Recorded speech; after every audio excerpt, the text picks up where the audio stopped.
In our last video, we worked our way further into the Bronze Age by building a natural draft kiln. Now, with the capacity of heating and casting larger bronze items, it's time to start making some of the base tools I'll be needing for future projects. For my designs, I'll be looking for historical bases from across the Bronze Age era to replicate for my own. Bronze is a different metal with different properties and limitations, so attempting to replicate modern iron designs would be a recipe for disaster. My hope is that I can get a quality set of tools that will last me through the Bronze Age until we start getting into the Iron Age. So I'm gonna be aiming for some more high-end examples of tools I can find, so I can hopefully have some of humanity's best tools at my disposal for some success in this era.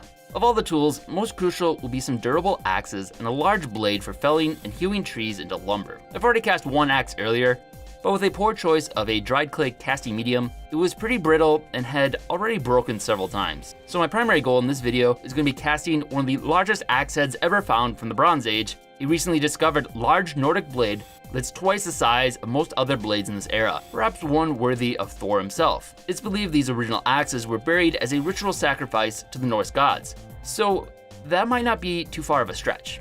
We'll see if this one can summon the Bifrost. Bring me Thanos! I'll also be experimenting with a method frequently used in the early Bronze Age of using a carved stone mold.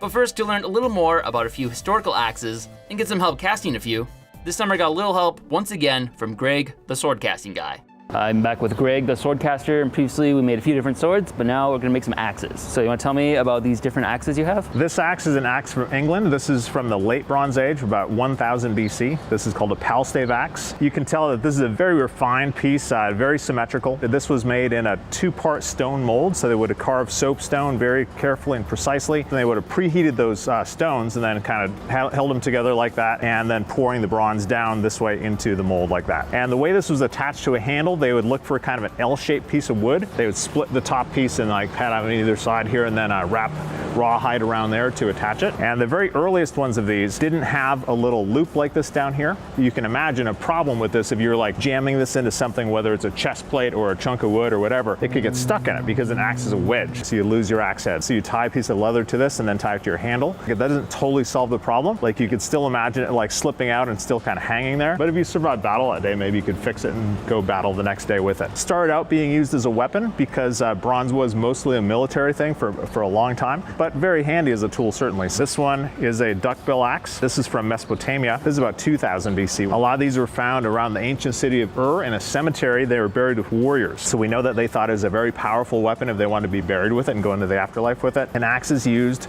as a countermeasure to helmets or to armor. This would have been attached to a handle like this. Big step forward, and they don't lose their axe heads anymore. Once you can put a handle through it and attach it with a pin at the top, you're not going to lose it. It also doesn't have to be razor sharp because it's a fairly blunt object strike. So this would be like for a good whack like that. When you think Bronze Age, think small. Bronze was very scarce. They were very economical with their bronze. And so they would have made things just as small as they could have to make it functional. Pretty interesting weapon. We can definitely cast some of these if you like. The Bronze Age, they used a lot of different varieties of techniques. In the beginning of the Bronze Age, they were using clay. And by the late Bronze Age, they're using stone. And they were even sometimes using bronze. Like you can make like a pretty thick bronze mold if you have enough bronze laying around. And when you pour that smaller quantity of bronze into it, doesn't like weld together because the other bronze is so much cooler, it just draws the heat out, and so they'll pop apart from each other. But stone is more common for sure. And stone mold has the advantage that you only need to make the mold once. Right. So you can mass produce weapons. So stone molds good for a certain amount of time and then they break. You know, they like lose some detail and you might use them for a while and then decide to make another one. And to cast this, I made a little wax copy of the duckbill axe. Kind of scrape it off, put it back on, flip this up, and there it is. So now we're just gonna clean this up. It's thought that they were probably lost wax casting these. More powder.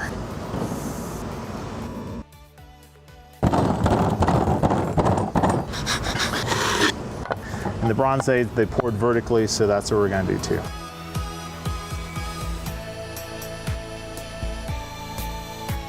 All right, that one's ready.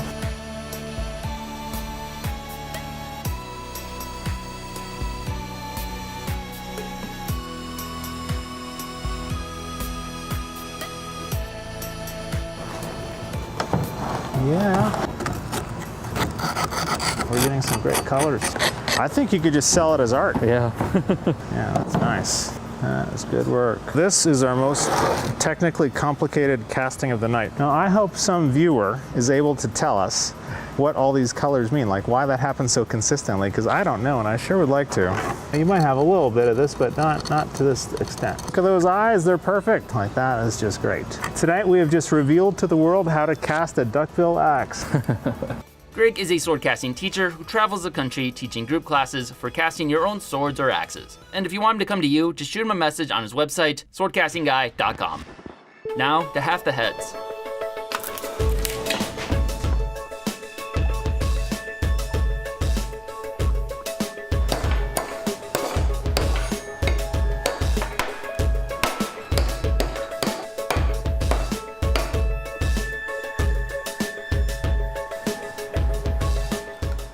Leather would be the preferred binding for these, but I'm currently planning on sourcing leather very shortly in the future, so I'll stick with the hemp twine for now. Next up is work hardening the edges, so they'll stay sharp longer. Greg explained this previously when we made a sword together, with a minor incorrect detail. Shoving the atoms a little closer together makes it significantly harder. I heard that edge hardening is putting the atoms closer together. Is that actually true? Damn you, no, it's not true. No. So what's happening with that, I learned from all your people who watched your earlier post, you're causing little defects in the crystal structure. And so those defects amount to it being harder because you're kind of limiting some of the ways that it can bend. Then, to sharpen and polish them.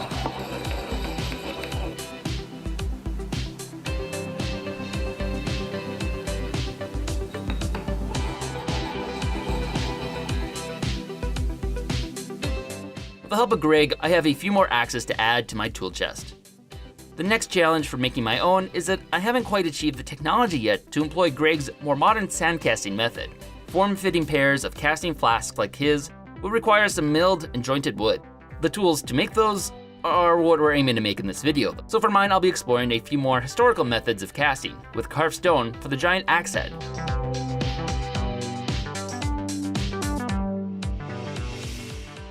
Now, to do some casting.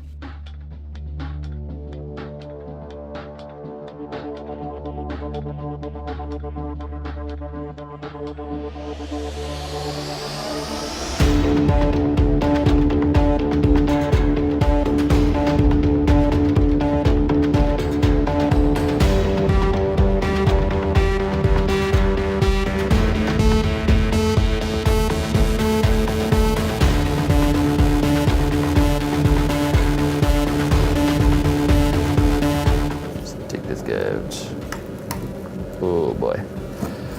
Oh. I think it's done. Oh. Wow. Stone inside of it. Alright, so we got these giant bubbles in it. It's not great. I'm not sure why that happened. Must have been some sort of gas coming out of the stone, I guess, but we're heating it like all day, so it's nice and hot. Shouldn't have been any water. So, not sure what caused it. It's similar to the first axe I cast in clay, where it's very bubbly and causes bubbles. That one kind of just broke apart. Unfortunately, this mold is completely shattered. Only got 2 pores out of it. So I don't know if sandstone just isn't an ideal medium. Haven't been able to find any good soapstone in this area, but I think I'll see if this works, see if we can salvage it still. Putting holes in axe heads was something that was done to save bronze. They're a little close to the edge. Maybe make it work, because that was a lot of time for a mold that did not work very well.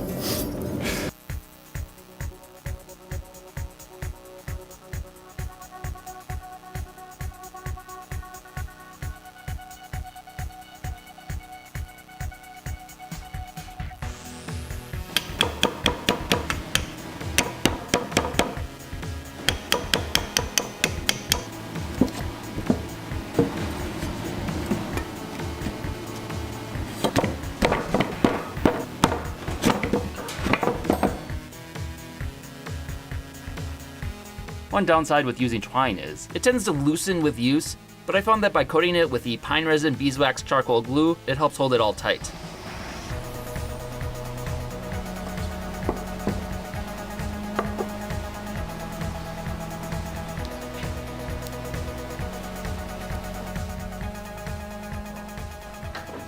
Okay.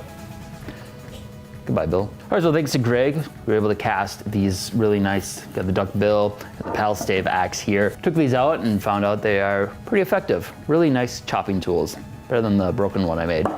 This guy, also really nice. We actually took him out, cut down a Christmas tree. It's that time of the year. Did a really good job. It just cut really deep and really well. The voids here, not really an issue. It actually turned out pretty good. It did break, but not where you expected, in the back.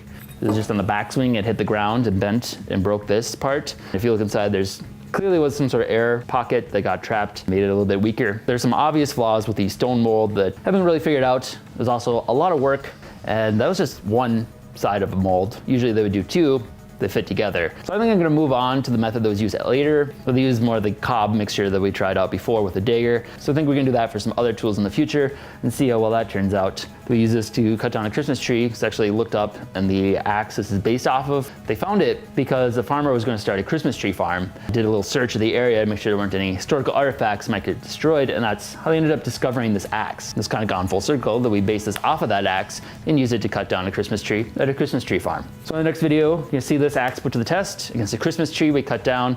Only it's not a Christmas tree because we are still about 4,000 years before the birth of Christ.